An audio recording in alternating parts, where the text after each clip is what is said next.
여러분,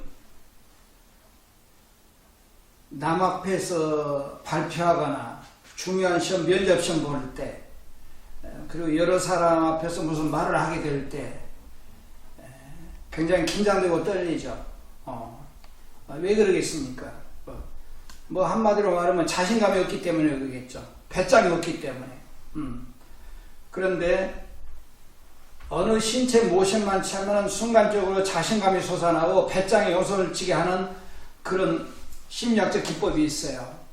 그것을 앵커링이라고 합니다. 앵커링이라고. 이게 NLP에서 나오는 심리 기법이에요. NLP라고 아시는가 모르겠어요. 뉴로 링귀스틱 프로그램, 우리말로 NLP라고 그러죠. 이건 최고의 성공학 프로그램이면서 최고의 심리 문제 해결 방법 중에 하나라고 얘기할 수 있습니다. 자, 그래서 앵커링이라고 해. 앵커링. 우리말로 번역하면 이게 단내리기라고 하는 거죠. 단내리기.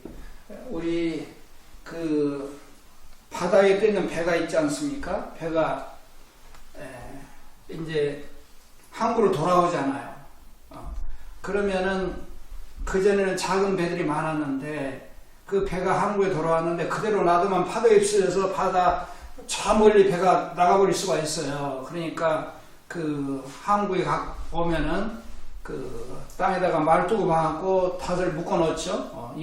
이거에서 유래된 용어인데 이게 어떤 것이냐면은 자기가 과거에 자신감을 경험했던 상황을 가져오는 거죠. 또는 배짱껏 뭘 했던 경험을 가져오는 거예요. 그래가지고 그것을 신체에다가 저장하는 겁니다. 그래가지고 신체 저장했을 때 신체 모션 동작만 취하면은 즉시 자동적으로 과거에 자신감을 얻던 상태가 되어버려요. 또 배짱이 용서된 상태가 되어버린 겁니다. 그렇기 때문에 그 발표 현장이라든가 면접 시험장 안에서 아무리 자기가 의식적으로 자신감을 가지려고 해도 긴장되고 떨리고 마음대로 안 되죠. 자기가 면접 볼 때도 그렇고 여러 사람 앞에서 말할 때도 그렇고. 근데 그것을 평소에 이 앵커링을 여러 번 반복 연습해 가지고 신체 저장해 놓아 가지고 앵커링을 했을 때 신체 동작을 취하면은 곧바로 자신감이 넘치는 상태가 되고 배짱이 넘치는 상태가 된다는 얘기죠. 자, 그러니까 이걸 NLP에서는 리소스라고 그래요. 자원이라고 그렇습니다. 그 남들 앞에서 발표할 때 긴장되고 떠는 거, 면접 시험 볼 때 긴장하고 떨리는 거, 여러 사람 앞에서 뭐 말을 하거나 뭐 노래를 할 때 떨리는 것은 뭐 한마디로 하면 자신감이 없기 때문이고 용기와 배짱이 없기 때문이라고 보는 거예요. 그러니까 평소에 앵커링을 해가지고 어떤 신체 동작만 취하면은 곧바로 자신감이 솟아나고 용기와 배짱이 솟아나게 되는 것이 강의가 무기가 되는 거죠. 그러니까 남들 앞에서 그전에는 이런 자기 무의식에 있는 불안공포를 때려잡고 이겨낼 수 있는 무기가 없었어요. 그냥 맨몸으로 남들 앞에 섰고 면접시험장에 갔던 겁니다. 그렇기 때문에 자기 무의식에 가득 들어있는 불안공포를 이길 수 있는 무기가 없었기 때문에 긴장하고 떨었던 거예요. 근데 이번에는 그게 아니라 앵커링을 발사하는 겁니다. 그러니까 자, 예를 들어 보겠습니다.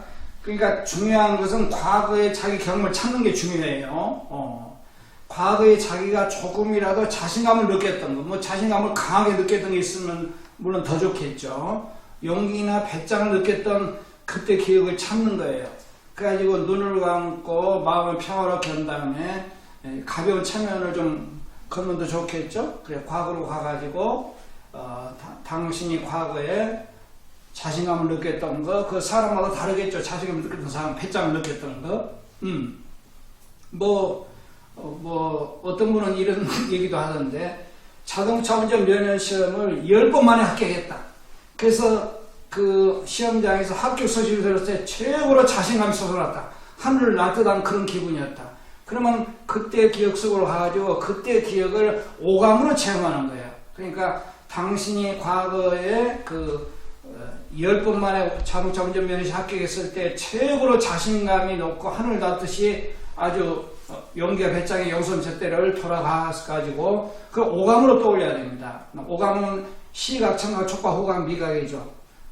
그게 시각 보는 거고, 청각 듣는 거고, 촉각은 몸으로 느끼는 거고, 후각은 코로 냄새 맡는 거고, 미각은 입으로 맛보는 거잖아요. 근데 후각, 즉 냄새 맡는 거랄지 미각 맛보는 것은 항상 경험할 때마다 맛보고 냄새 맡는 건 아니잖아요. 근데 보고 듣고 느끼는 것은 모든 경험이 아주 필수 과목으로 들어있어요. 그러니까 물론 냄새나 맛을 본 경험이랑 그걸 추가해도 되겠지만 그런 경우는 드물기 때문에 보고 듣고 느끼는 걸 중점적으로 하는 거예요. 그러면 과거로 가지고 당신이 면허시 합격했을 때 상황으로 갑니다. 자, 그때 어떤 상황이 보입니까?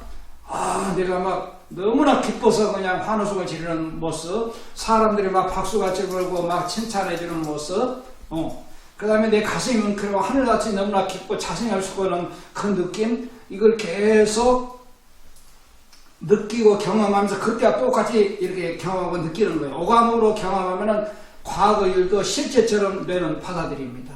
그래가지고 그 기분이, 느낌이 클라이맥스 오르는 순간에 신체에다가 저장하는 거예요. 그러면 신체에 저장하는 방법이 여러 가지가 있어요. 자기가 하기 쉬운 방법을 하는 건데, 오른손잡이는 왼손으로 주먹을 쥔다든가, 그러니까 평소에 잘 쓰지 않는 다른 신체 동작을 하는 거예요. 이제 오른손잡이는 오른손으로 가방이나 물건을 줄 때 주먹을 쥐었잖아요. 그것과 차별화시키기 위해서 왼손 주먹을 쥔다든가, 뭐 이렇게 둥근 모양을 한다든가 독특한 어떤 신체 동작을 취하는 거예요. 그게 처음부터 그런 게 아니라 그때 자신이 어떤 상황으로 가가지고 보고 듣고 느낀 것을 현장에서 지금 현재처럼 보고 듣고 느끼면서 그 기분이 클라이맥스 오르는 순간에 주먹을 쥐거나 이렇게 앵커링 모션을 취하는 겁니다. 그러니까 이론적으로 이거예요.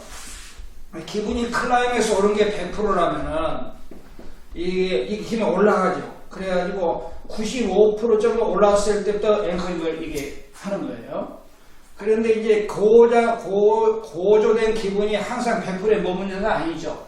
시간이 지나면 점점 이제 밑으로 저하되는 거예요. 그러면 밑으로 저하는 게 95%인데 이론적으로 그렇습니다. 이 시간을 앵커링을 이게 쭉 붙잡고 있는 거예요. 이 지속되는 시간은 개인차가 좀 많아요. 그래서 보통 2, 3분 정도 가는 분도 있고, 어떤 분은 1분 정도, 어떤 분은 한 3초 가는 분도 있어요. 사람마다 좀 다릅니다. 그래서 이것을 계속 반복적으로 하는 거예요. 그러면 자동화가 됩니다. 자동화가. 이것은 유명한 행동주의 심리학자 파블로프 아시죠? 러시아의 심리학자였던 파블로프의 조건만사 이론이라고 있죠? 조건만사 이론. 이것에 근거한 겁니다. 조건만사 이론 들어보셨죠? 개 있죠, 개. 개를 데려다가 실험을 했어요, 파블로프가.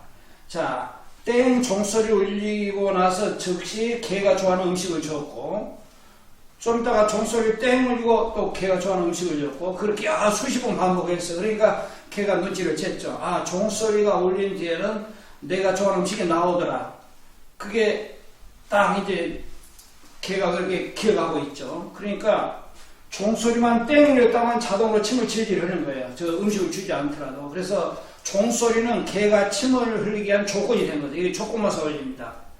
그러니까 종소리만 땡 울리면 개가 침을 질질 흐른다. 근데 모든 개가 그런 게 아니라 그런 반복 훈련을 받은 개만 그런 현상을 일으키겠죠. 사람들이 이와 똑같더라 이겁니다. 그러니까 자신감을 느끼는 상태를 앵커링 모션 동작을 취하는 것을 반복 연습을 여러 번 반복하면은 그냥 주먹만 쥐고 아까 앵커링 모션처럼 주먹을 쥐었다거나 이런 둥근 모양이 했다거나 기타 나름대로 편안한 방법으로 계속 반복하면은 나중에는 과거에 면허시험장에서 10년 10번만 합격했을 때 자신감 넘치고 최고 하늘 닿듯이 기뻤다. 그런 생각 안 해도 자동적으로 그냥 이 모션만 채워버리면 자신감 드는 상태가 되는 겁니다. 그러니까 얼마나 좋겠습니까? 그러니까 발표할 때 자기 차례 오히려 기다릴 때 의자에 앉아서 앵커링을 하는 거죠. 의자 밑에서 손을 내려드리고 누가 모르죠. 그리고 이제 발표하러 무대에 나와가지고 이렇게 가볍게 주먹을 쥐거나 이렇게 하고 누가 그냥 이상하게 안 보잖아요. 그런 상태가 되면 자동으로 자신감이 만땅된 심리 상태가 되는 거예요. 그러면은 남들을 의식하지 않고 긴장하거나 떨지 않고 자신있게 배짱껏 발표를 잘한다. 그 면접시험도 아주 편안하고 자신있게 면접시험도 잘 봐서 시험에 합격한다. 예, 이렇게 보는 겁니다. 자, 그래서 여러분들이 이렇게 자신감, 배짱이라는 무기를 사용하려면 평소에 앵커링 연습을 많이 해놓으면은 엄청나게 많은 도움이 될 겁니다. 이거 연습을 많이 하셔야 돼요. 연습을 하기는 했으나 연습 부족이면은 현장에 가서 이런 뭐 앵커링 모션을 취해봤자 자신감이라든가 배짱이 나오지 않습니다. 그건 연습 부족이에요. 그러니까 연습을 많이 하시면 자동화가 되는 겁니다. 아까 파블로프의 촉공방사 원리하고 똑같아요.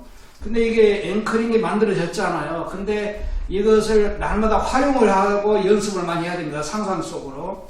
그렇지 않으면은 가만 놔두면 우리 핸드폰 그 충전을 100% 했더라도 그만 가만 놔둬도 배터리가 방전되듯이 이거 사용 안 하면 앵커링이 다시 없어져요. 그러니까 그게 속어 현상이라고 합니다. 파블로프도 그런 실험을 했거든요.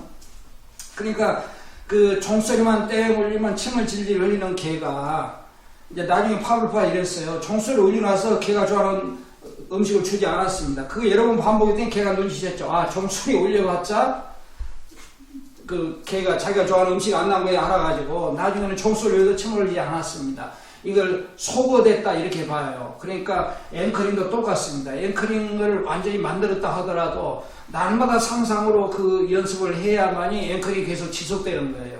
그러니까 아까 재밌는 예로 핸드폰의 그 배터리를 100% 충전했더라도 그 다음날 또 충전해야 되잖아요. 방전되니까. 이와 똑같은 원리입니다. 그래서 앵커링을 많이 하면은 여러분들이 아주 그 위기의 순간에 떨리거나 긴장될 때 엄청나게 강력한 자신감, 배짱의 무기로 사용할 수 있다. 이걸 잘 명심하시고 잘 활용하시기 바라겠습니다.